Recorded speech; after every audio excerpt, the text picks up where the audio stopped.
Hello, hello, hello. Welcome to Premed Office Hours.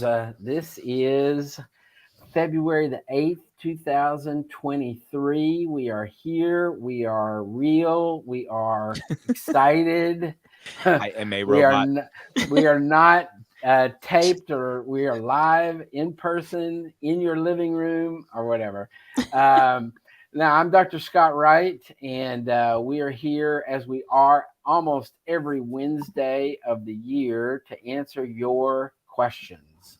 And want to greet you and thank you for joining us today. And hope that we get to your questions and answer them today. And let me introduce and have them introduce themselves. My esteemed colleagues today. First of all, Verinia Granum, wonderful colleague and friend from Long Island, New York. How are you, Yes, Verinia?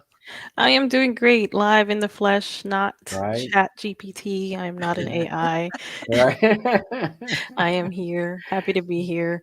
Um, Talking to you folks and our students and our applicants potentially. Looking Yeah, forward to it. yeah, absolutely. And then also, of course, we have the wonderful, estimable CEO, chairman of the board, and all around wonderful guy, Dr. Ryan Gray. Hello, my Yeah. friend. How are Hello, hello. you? My eyelid is twitching. I don't know if you ever get Oh that, God, but so if you see me poking in my eye, I'm just mine, trying to Yeah. get Well, this we can't see it mine twitching, too. so yeah. I'm good. I'm good. It's the Having fun. stress. Ready to answer some questions. Yeah, that's right. So we are here, as I said, every Wednesday to answer your questions. So you can submit your questions via the various means that you pretty much all know about through YouTube TV and Facebook and variety of other ways, I suppose. MySpace. In MySpace, yeah, Yeah. right. Yeah, Foursquare. probably not. Check in on Foursquare. Yeah. Oof. So anyway, we'll get to your questions and answer them today. But so let's jump right in and get some questions to answer. So let's see. We'll do this one first. This is Shahada, I guess. I'm a non-trad in my 30s, leaving construction. Previous degrees are in civil engineering and construction management. Any tips for my app to stand out? Well, this is a huge general question, and I think we can answer in some general ways about particular things to do to make your application stand out. Verenia, what are your thoughts about how does an applicant make their application stand out? Sure, sure. So first of all, congratulations for making this decision. Coming from such a different background, your insight, your experiences will be unique in and of themselves. But really, what's going to make your application stand out, and I'm using air quotes, is your why. Why are you doing this? What's your motivation for wanting to pursue medicine? Keep that front and center. Articulate that. Hopefully, you've been doing what you need to do to kind of show yourself that this is why you want to do this, and articulate that and really reflect on your experiences and what has gotten you to this point. That's really what medical schools are looking for. What's your story? We say it all the Hmm. time. Hmm. Yeah, Ryan, any thoughts on this one? Yeah. I say this all the time. Like I don't like the question, how do I stand out? I think it's Mm, impossible. Right, that this question stems from, hey, I'm a non-trad, I'm leaving construction, I've done all this stuff, how do I use that to stand out on my application? And my answer is, it already stands out, right? mhm. It's different because it's your specific journey, and so you don't need to force anything because it's you. I had this exact conversation with one of our application academy members. Scott, I think maybe you talked to him. He's 53, I think, Yep. a retired captain from the Air Force, former Yep. F-16 fighter pilot. He's like, how do Yep. I use that to my advantage? I'm like, you don't. Like, it immediately is just different and Mhm. cool. And you just tell your story. And so I think it just goes to my general idea of what an application should be. It shouldn't be this over the top. I'm going to show you how being a Right. civil engineer is going to help me be a doctor. Like, just be you. Yeah. And that alone will allow someone to connect with you. Yeah, absolutely. I Yep. completely agree with that. That's tell your story. We say it all the time in all of our sessions, in all of these forums. Tell your story. Your story is your story. Yep. It's no one else's story. If you'll tell your story, that's That's that's how you stand out. So good, Yeah. good point. Good point. All right, that's a great first question. How about another one? Cary Grant. Oh wow, I've always wanted to Wow, meet he's Cary Grant. alive. Yeah, right. I'm sure you never get that, Yeah. Cary. They So. probably don't know. Us old people know who Cary Right. Grant is. If I already paid the deposit at one of my pre-matched Texas schools, does it mean that I'm committed to attend that school even though I rank it lower on my rank list? This is a very typical question for in the Texas system of matching and stuff like that. And so the short answer, Carrie, to your question is no. Even though you've paid the deposit, that does not mean if you ranked that school lower and you get an offer from a higher ranked school, then you have the choice. It becomes your choice at that point. Do you want to stick with the school that you got the original offer at, or do you want to withdraw from that school and choose the school that you had ranked higher and this, it happens both ways. Sometimes students will say, yes, I want my higher ranked school. They'll withdraw from the initial offer that they got and they'll go with the higher ranked school.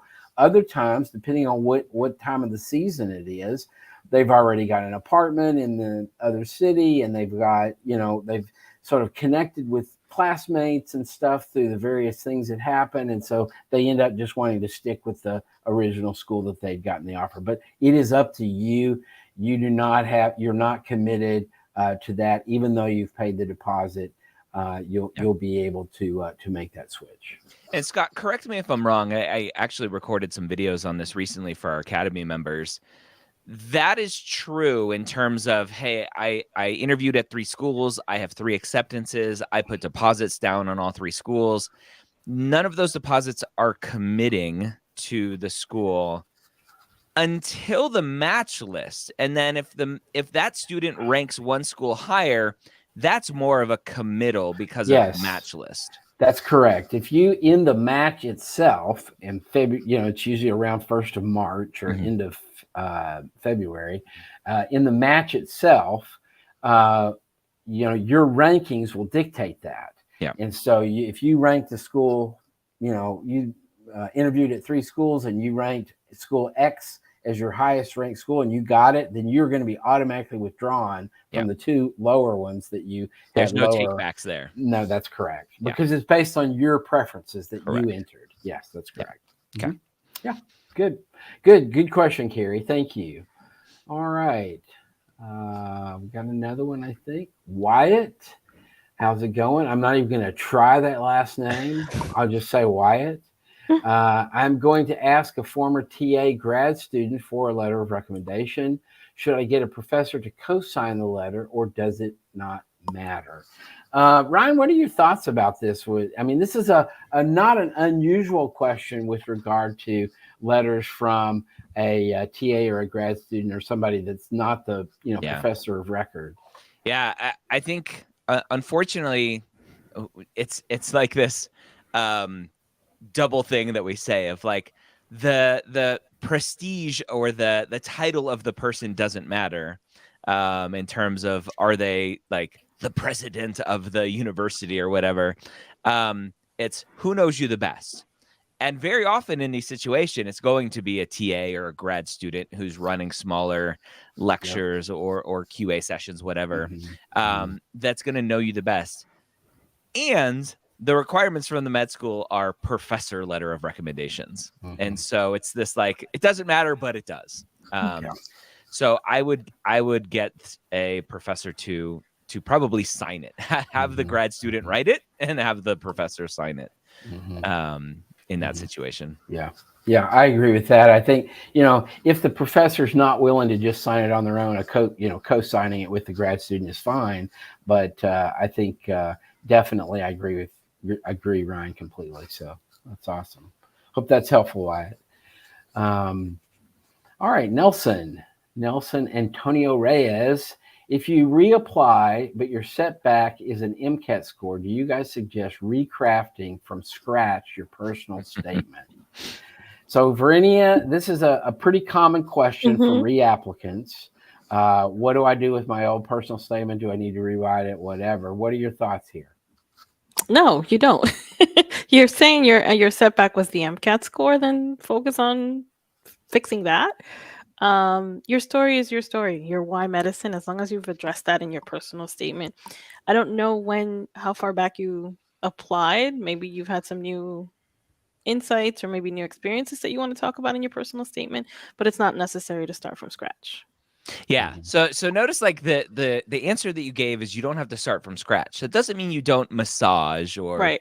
potentially just put new eyes on it and go, I don't think I would say that way in this, like that specific way, and just massage as best you can. Yeah. And as you mentioned, right, you may have a new experience Right.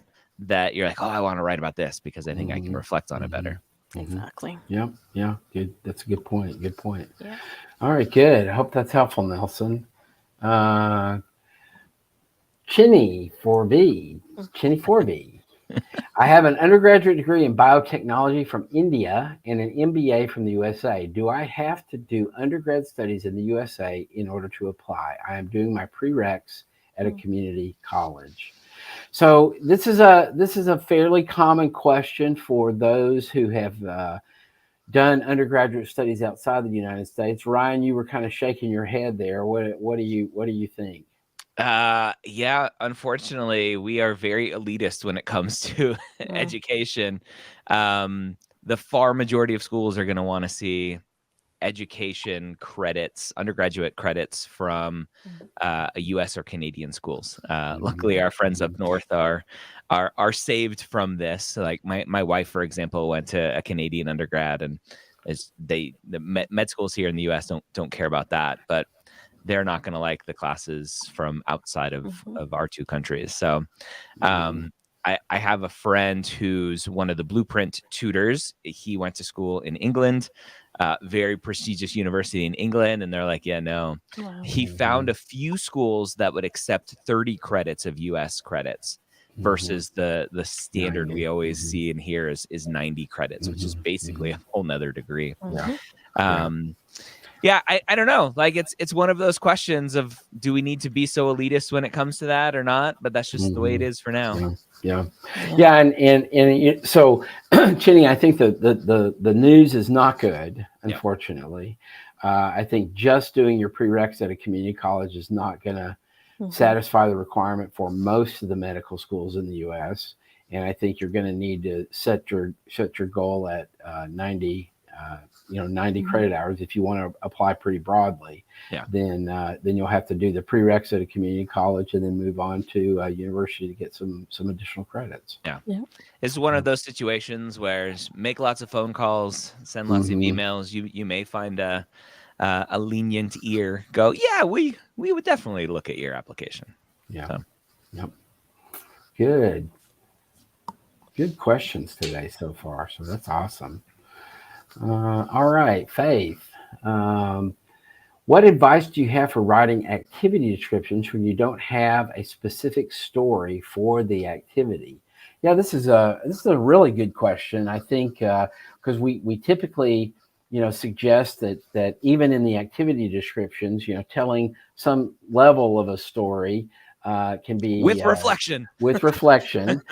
Can be a really great thing to do. Verinia, what are your thoughts here when maybe there's no story to tell? Yeah, not every activity will lend itself to a story with reflection. Some activities are just more based on your contribution to how you impacted quantity, like amounts and things like that you helped an organization increase their membership, whatever it is, right? So you approach it from that perspective. Other things like shadowing or awards and publications, that's just a simple list. Where you do want to try to show impact is if you were really engaged in that activity and you really it helped you in some way. That's where you really want to kind of bring in an anecdote. I'm sorry, to highlight that impact and kind of reflect on that and how it impacted you. Other things, like I said, you just maybe it's you were part of an organization where you helped raise a lot of money. You talk about that aspect of it, where you how much you raised for that organization and things like that. Mm-hmm.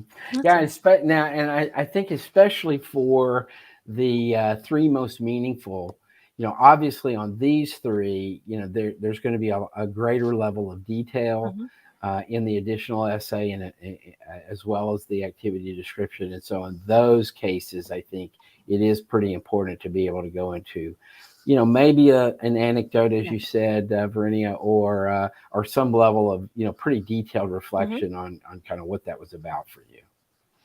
So Yeah. Definitely. good. A little pitch here. We almost never talk about services that we offer, but we have Mhm. Application Academy where 10 sessions a week. Typically, I'm doing 2. Vernie, you're doing 2. Scott, you're Mhm. doing 2. We have Courtney and Mhm. Rachel also doing 2 each. 10 sessions a week for a year long, helping you through your applications, personal statements, activity writing. We have you submit parts of your application. We review them live in our office hours. So go check it out, applicationacademy.com. Yeah, You and you can can start at join. any point. Yep. Yep. Join Yep. anytime. Yep. Good. Good. That's a good comment there. Good plug. Good. Another question. Carmen, does it look bad if I take one semester off? Oh, it's terrible. Oh my, what are you thinking, Carmen? Good grief. No, I'm kidding. Uh, totally kidding, Carmen. That, I think that what I would say is that you don't have to worry about that. What I think is going to be more important and what you're going to have to answer in the application is why. Mhm. If there's a stoppage in your educational process, often the medical schools are going to want to know, what was that about, what was going on, and so you need to be able to address that. Maybe it was for financial reasons, maybe there were health concerns, maybe you were doing something to take care of a family member, or there could be a variety of reasons why you might need to take a semester off. And so, in general, it does not look bad. So I would say, a lot of it is just based on why and your ability to articulate that. Yeah. I was talking to a parent yesterday, and the parent, the nervous Nellies that parents are, like her comment was basically like, "Oh my gosh, my kid didn't get into this like BSMD program where it's a guaranteed admission, no MCAT, you just have to maintain like a 3.5. My kid didn't get into that, and now they're gonna have to be perfect." And I was like, who told you that? Right? Mhm. You don't have to be perfect Right. as a pre-med to get into medical school. And it's this like this level of expectation that everyone is Mhm. setting Mm-hmm. outside of the medical schools, right? The med Mm-hmm. school Mm-hmm. adcoms aren't setting this Mm-mm. expectation. Like, Mm-mm. who's Mm-mm. setting this expectation? Everyone's Mm-hmm. coming in like, I have to be perfect. I can't take time off. I can't Yeah. get a B. I can't get like, It's no. the Yeah. perception of it. And we talked Yeah. about this before, I think, Ryan, Yeah. you and I during a podcast. This perception of you have to be perfect. And, Yeah. life is messy.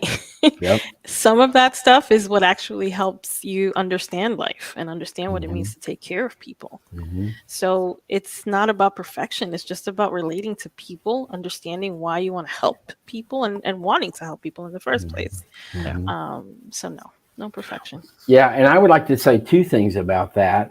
One of which is I like to say it's not about perfection, it is about authenticity. Yeah. Yes. Be So authentic in your application. If you preach. took a semester off, then you be authentic and tell what was going on. If you had a bad semester, whatever, you want to be authentic in your application. That's just what the medical schools are really wanting to see is Yeah. authenticity. And It's so, so funny in Application Academy. Typically it comes up in the interview prep when we do interview mhm, prep. mhm. And I'll ask a question about something. I'm like, how was that? And the student's like, it was actually good. It was easy. I'm like, well, why was it easy? And they're like, because it was the truth. I'm like, hey, Imagine hey, that. how is that? Ding, ding, Imagine ding, that. ding, ding, ding, ding. If you're not trying to put on this face of like, oh, I have to tell them exactly what they want to hear, and you're just like, here's my truth, right?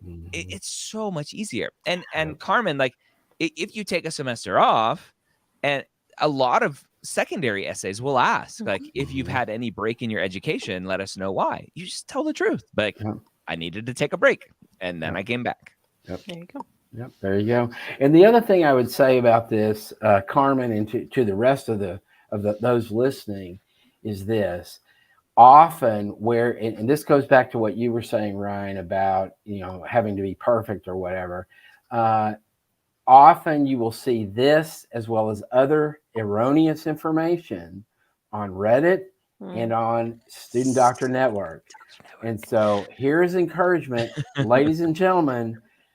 Either avoid those forums, or if you're going to go to those forums, you have to take everything with a grain of salt. You have to say, I have got to verify this information with knowledgeable, known resources that I can know that this is accurate or not. And because there is so much information on there that is not accurate, and there's also a lot of information that is all it's going to do is hyper sensitize you and give you lots of anxiety. And so I have a feeling the pharma companies have reps on there that are like trying to push anti-anxiety medications. Like, let's go on to SDN forums and make people more anxious. Right. Zoloft. Oh man. Oh, that's funny. All right. I hope that's helpful, Carmen. Good. How about another question? Isabella. Just wanted to let y'all know that I pre-matched to my dream school. Woohoo! Wanted to thank yours truly in particular. Yay! I did a mock interview with him. And he was super helpful. Thank you, Isabella, for the shout out, and congratulations to you. That is awesome. We love celebrating with our students when they get in, and this is just a really wonderful to hear this. And so congrats to you. This is wow, I can't. It just gives me chill bumps every time I see something like this. These are good dopamine hits when we get absolutely from students. Absolutely. And if you would like a mock interview session with Dr. Scott Wright, go to medicalschoolhq.net, click on the advising tab, and check out all of the amazing things that we can do.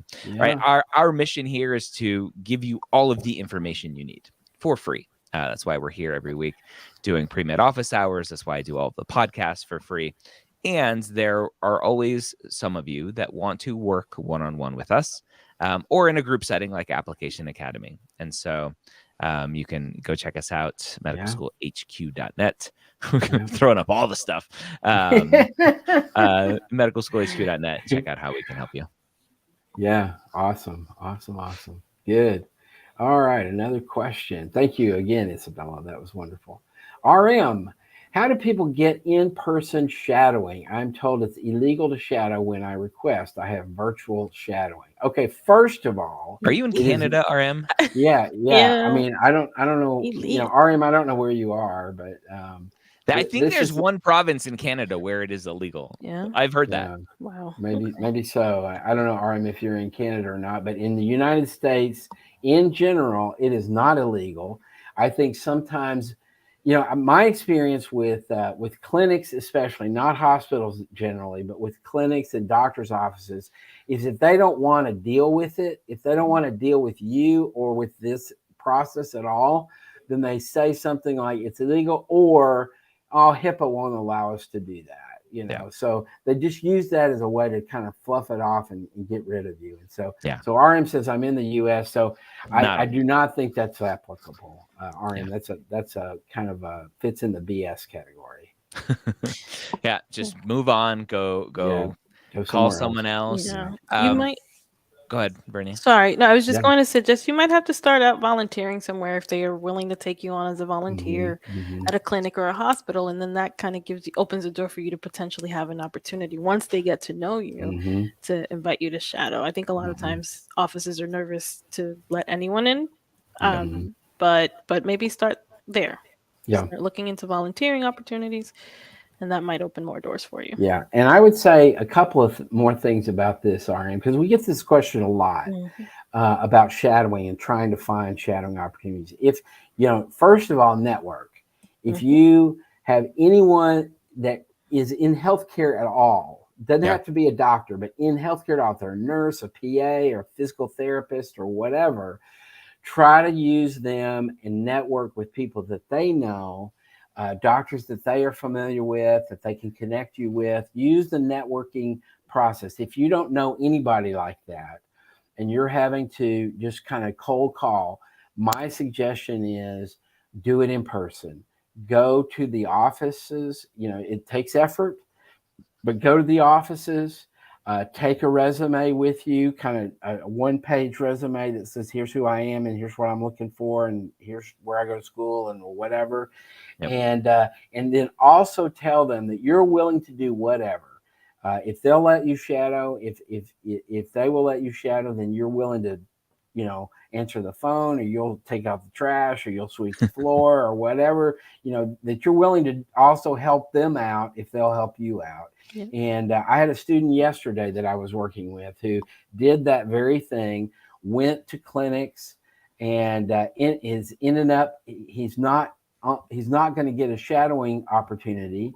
He got a medical assistant job instead. Nice. And they're going to train him. They're going to do everything.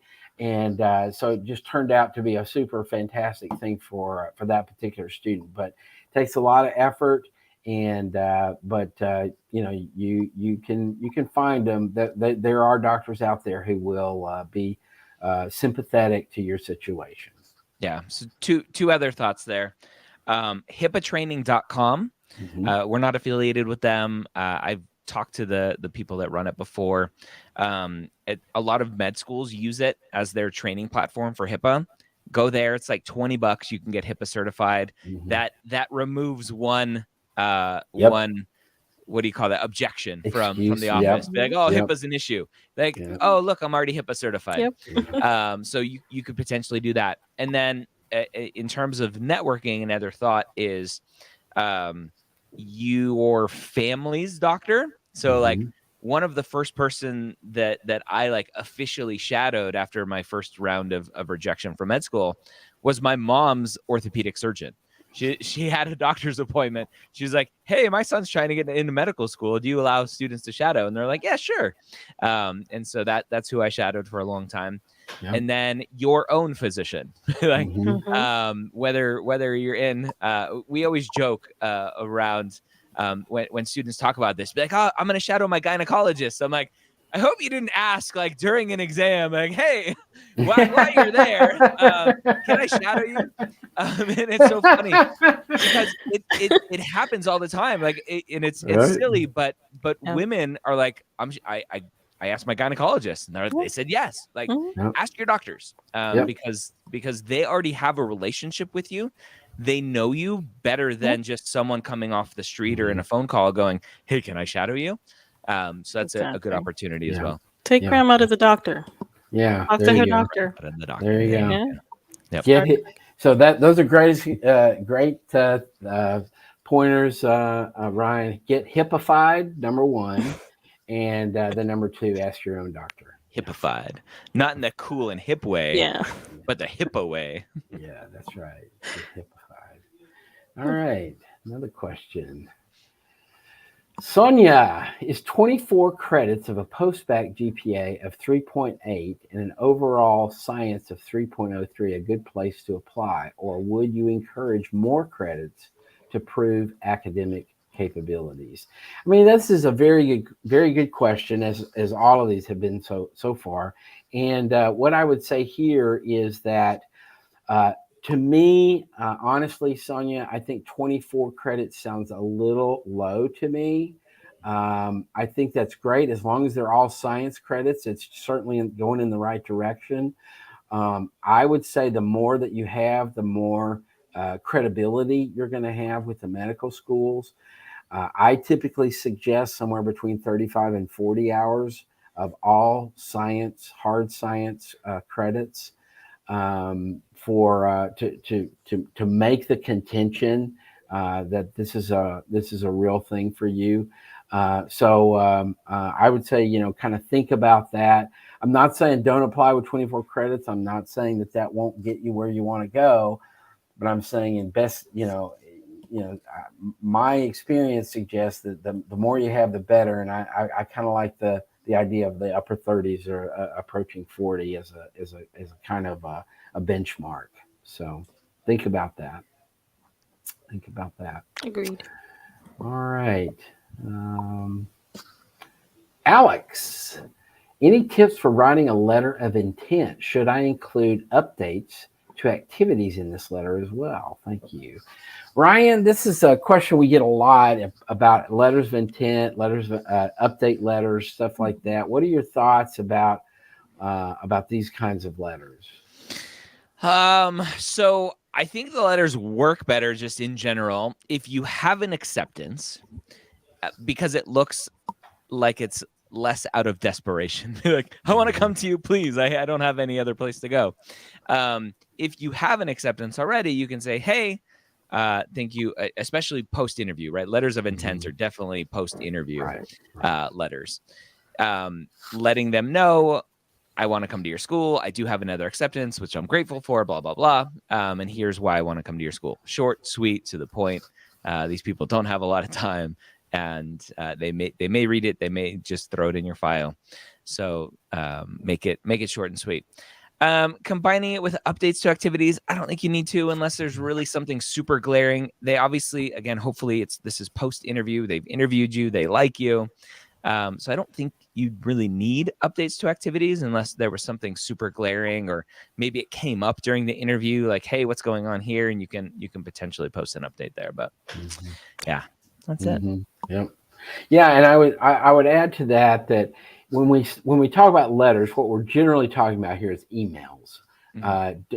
Sending a physical letter, I mean, you can do that, but I think an email is sufficient, and for most of these schools, and the key here is short and to the point.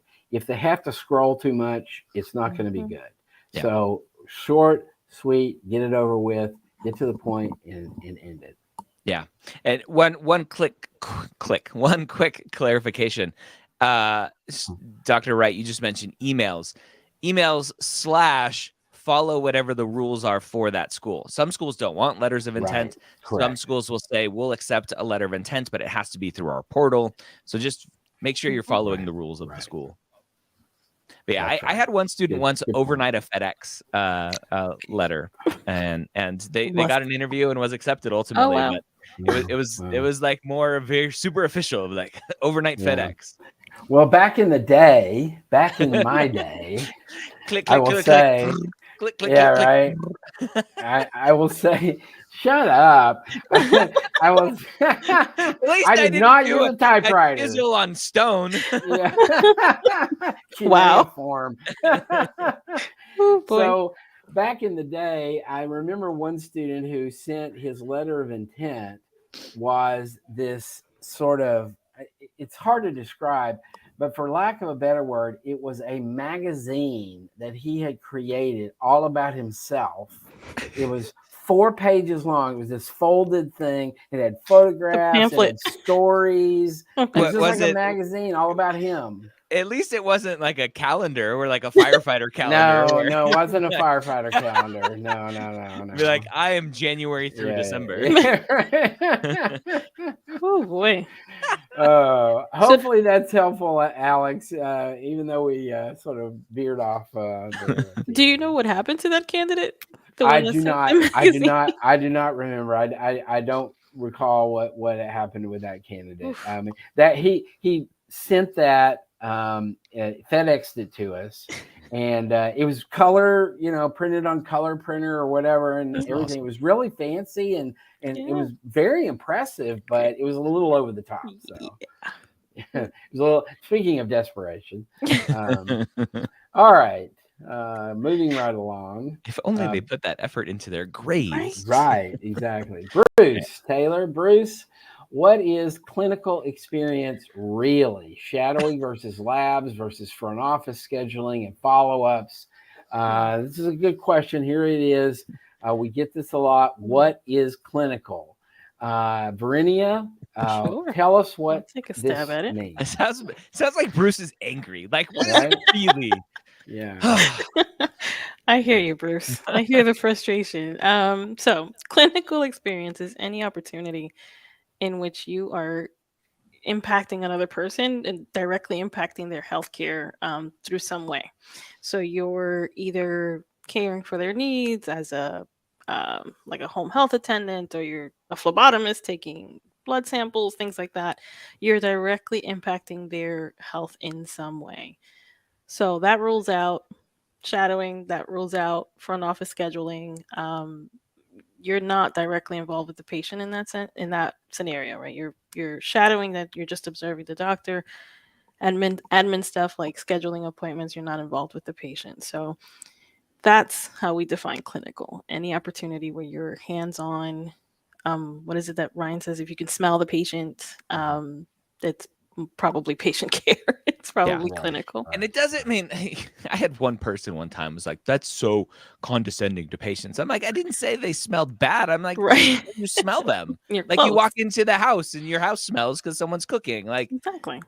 You're close. Right. Yes. anyway, we're Yeah. not being Right. condescending to patients with that statement. Right. So just you're caring Yeah. for their health in some way. You're impacting their Yeah. health.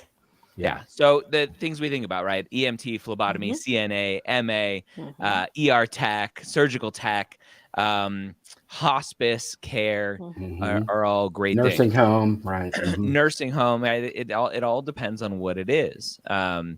There was a question recently of, hey, I'm a veterinarian and I want to go to med school now. Mm. Is this clinical experience? Yeah, right. You're taking care of animals.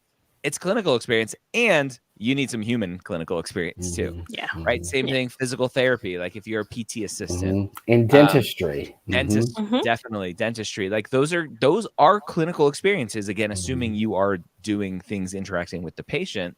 And if you're saying you want to go to med school, make sure you have other stuff too. There's Mhm. some question about physical therapy aids, if that's considered I would, clinical. yeah, What are your No, thoughts? I would yep, say, yeah, Yeah. absolutely. Mhm. definitely. Mhm. And I would say too, Bruce, that what I think often you will find with clinical experiences, especially in a small practice or a clinic type setting, is that you may be doing a variety of things, some of which would be clinical and others of which would be more administrative. And so you have to tease that out in the Mhm. application in the activities description and say, well, I did X, Y, and Z. I also did, A, B, and C.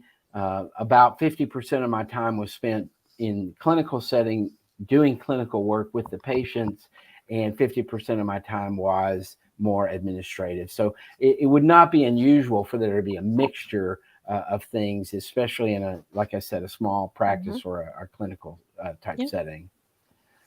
So that's just something that you'll have to be aware of and make note of in the application. Hopefully that's helpful, Bruce. All right, moving right along. Deandra. Hi, just received my first, I guess that's an Interview. interview Yeah. invite. Yeah. Yeah. Right. Awesome, Deandra. That's so cool. What are your recommendations for multiple applicant interview format? Yeah, this is a good question. This might be my only chance. Ryan, we're seeing this. It seems like more and more these days where they're having group interviews or panel type interviews where there are multiple applicants with an interviewer or multiple interviewers with Yeah. multiple applicants. Um, what are your thoughts with regard to how does a student prepare for this kind of thing, and how do they behave in the midst of this Yeah. to sort of balance things out? Yeah, it's interesting. I've seen a few different formats of Mm-hmm. multiple applicant interviews, Mm-hmm. to where the student potentially is either in a situation where they are asked to perform as a group, Mm-hmm. where it's like, hey, here's this situation, like you have 5 minutes, figure it out, and then come talk to us. It may be a situation where the interviewer or interviewers is asking one question to everyone, and everyone has to give their answer to that same question. Or it could be a format of, we're just in a group, but it's one-on-one interviews, and you're going to hear other people. So it's like student 1 gets this question, student 2 gets this question, student 3 gets another question. So there's those 3 different types of formats. The first 2 formats, the general advice that I give is you don't want to be the alpha and you don't want to be the sheep, meaning you don't want to be the one that is controlling and takes over and dominates everyone else. Right. And a lot of students think that's how they have to behave because the doctor is the leader of the healthcare team. Like, leader doesn't mean you're a bossy boss. Right. As I tell my daughter all the time, like, stop being a bossy boss. A leader is someone who is there to serve everyone else on their team. The sheep part of it is, again, you don't want to be the quiet one who doesn't participate, who doesn't look engaged. And so you really have to read the room and understand who the other people you're with, what roles they're going to take on, and what's going on. And it doesn't mean you don't speak up. It doesn't mean you don't say, hey, let's try to organize here. Who wants to think about this? Who wants to think about that? You can take those roles. That's not being an alpha. And so you just have to work through in that setting. Yeah.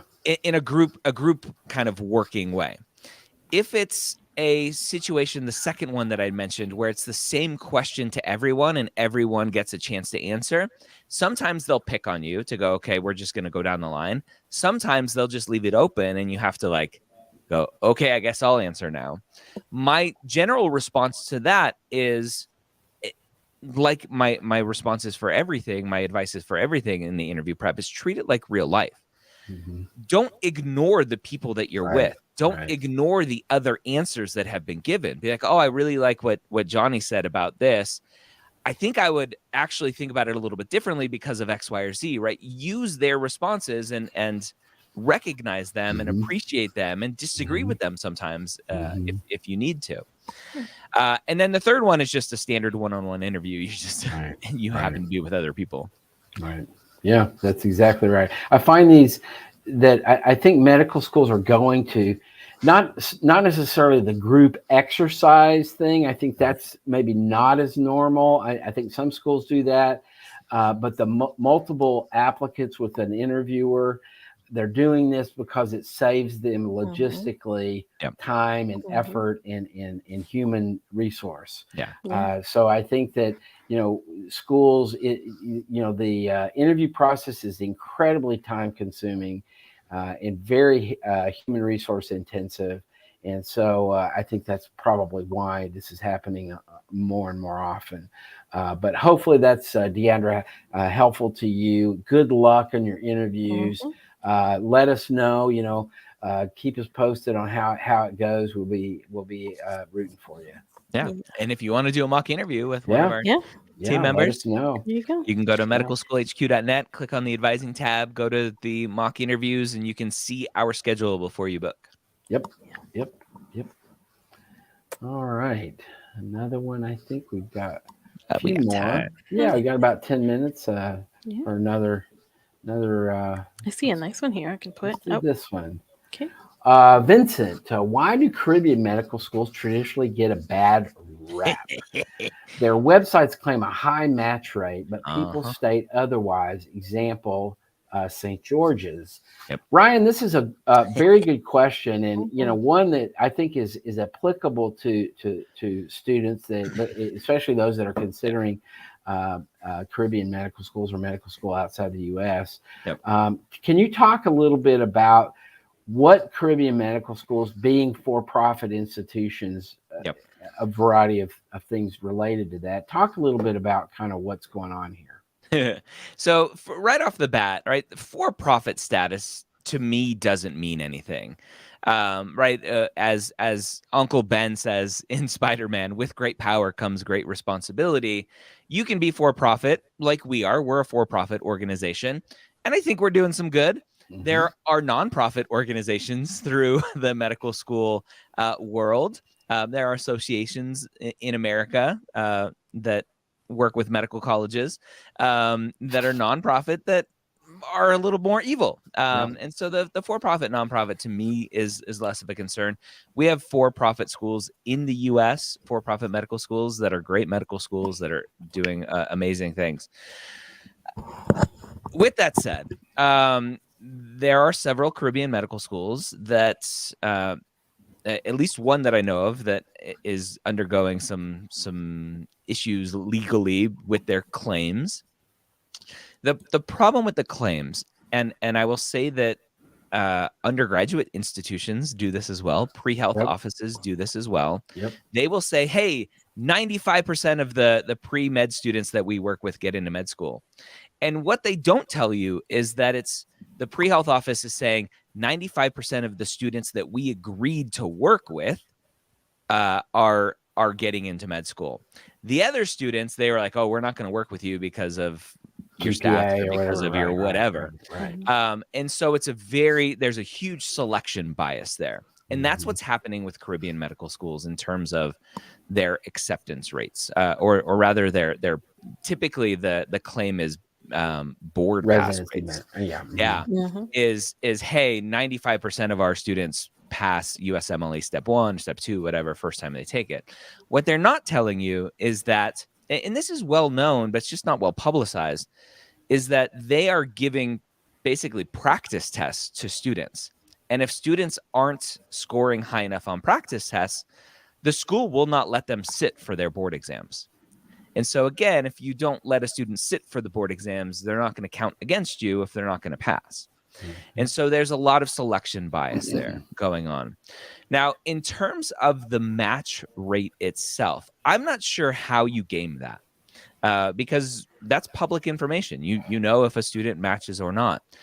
My question would be, are they pulling out of the match, right? If a student, one of the Caribbean medical students applies, doesn't get any interviews, then they're obviously not going to match. Do they just don't submit a rank list, and is that not counting? How are they cooking the books, so to speak, in that way? So I don't know how they do that. Look, Caribbean medical schools are fantastic for the right person. The education that you get is not substandard. You come out of a Caribbean medical school with all of the knowledge that you need to be an amazing physician here in the US, because at the end of the day, it's your individual contribution and effort that goes into being a good medical student, whether you're in the Caribbean or you're in the US, right? You can get into a US school and be lazy and get kicked out. You can go to Caribbean school and be lazy and get kicked out. And so I have worked with side by side. I know plenty of amazing Caribbean grads who are doing great things, whose careers are not limited by what they're doing. And there are students who go to the Caribbean that shouldn't be in medical school yet. I would say yet. So that's the answer. Yeah, and I would just add to that too, two things, Vincent. One is that what you see in many of the Caribbean medical schools is that the attrition rate is much higher than in U.S. medical schools. And what I mean by that is students that come into the medical school that end up leaving, either they get kicked out or they leave for their own of their own volition or whatever. But the attrition rate for most U.S. medical schools is pretty low. Is sometimes 2%, 3%, and Caribbean medical schools can get into the double digits pretty easily. So that's the one thing. And then the other thing I would add to that is not all Caribbean medical schools are the same. And there are some that I think I have a great deal of confidence in that have been around for many years, decades, and have a good system. And there are others that are kind of just starting and you don't really know what's going on. And we hear horror stories about some of those. So be careful, do your homework and look at it with a really good eyes and good ears and really do your homework. So typically what we tell students is Google the big four for Caribbean medical schools, and you'll see the list there. I had a conversation with, I'm 99% sure it was a St. George rep at a conference. And he asked me, because he knew the podcast and all the stuff that we do here. And he asked me, he's like, what is your stance on Caribbean med schools? And I was like, my general saying is a student shouldn't go to a Caribbean medical school unless they have to go to a Caribbean medical school, meaning apply to the US once, twice, 3 times. And then if there's just something in your application that's holding you back, which is very, very rare, then go to a Caribbean medical school. I typically find that most students who are going to Caribbean medical schools are trying to get through this process fast, and they're not willing to, or sometimes can't, because of finances or other reasons, can't wait to improve an application, and so they jump to the Caribbean. Yep. Good. Okay. All right. Good. Let's do one more, and then we'll end it for the day. We got one more, Carly, or maybe not. Okay. Avocado. I love avocados. It's a good, healthy fat. Yummy. Any advice for someone in their third application cycle with no interview invite so far? Waitlisted before. My MCAT is expiring for the next cycle, so I'm studying for retake. First was 508. Thank you.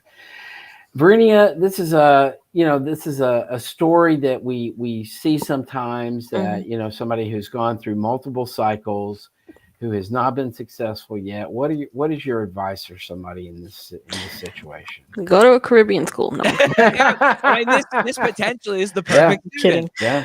I'm kidding, Avocado. I'm sorry to kid at your expense. It's frustrating, right? And we can't really give much, like, very specific advice based on this information.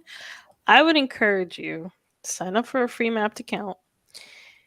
Enter in all your information so we can take a look at it and give you some feedback on potential things that we might see that maybe you haven't addressed. I don't know if how you've been identifying the weaknesses in your application, and if you've been addressing those. We don't know that based on this. But as Dr. Gray was just saying, you really want to keep trying. If this is your mission, if this is your goal in life, and this is your mission, this is what you want to do, hold on to that. Keep trying. There's a lot that could be potentially addressed. Maybe it's your writing, maybe it's the MCAT, maybe it's your grades. We have to see all of that to really give you some solid advice. So sign up for a Mapped account. We'd be happy to help you out. I'll one up. Avocado, email me your application directly, okay. Ryan@mapped.com. I'll take a look at it. And I love looking at applications like this. My assumption, and Scott, maybe you can challenge me on this. My assumption, again, students like this, third application cycle, no interview invites, there's something glaringly obvious on this application. Right. Yeah. Yep. That the student just doesn't know about, agree hasn't with been that. told about. Yep. So email me the application. I agree. Avocado. I'll keep it private. Yeah. I won't So post it anywhere. Repeat that. Repeat your email address, Ryan, please. Ryan@mapped.com. mappd.com. Ryan@mapped.com. Good. the Avocado, gold good luck standard. to you. I hope that we can help you out a little bit, and thank you, Ryan, for your willingness to do that. Yeah. Well, ladies and gentlemen, we've come to the end of another exciting hour of Premed Office Hours. It's been a pleasure to be with you today. We thank you for being with us. We thank you for all the support that you offer to us, and we always enjoy being here. I think I say for all of us that this is one of our favorite activities of the week. Is when we're here to meet with you guys and answer the questions and interact. We love interacting with each other. As you can tell, we laugh all the time, and so it's a lot of fun. But good luck to all of you, and meet us here again next week. Same bat time, same bat channel, same bat everything. And so if you don't understand that, then you're not old enough. So but thank Goodbye, you for everyone. being here, and we'll talk later.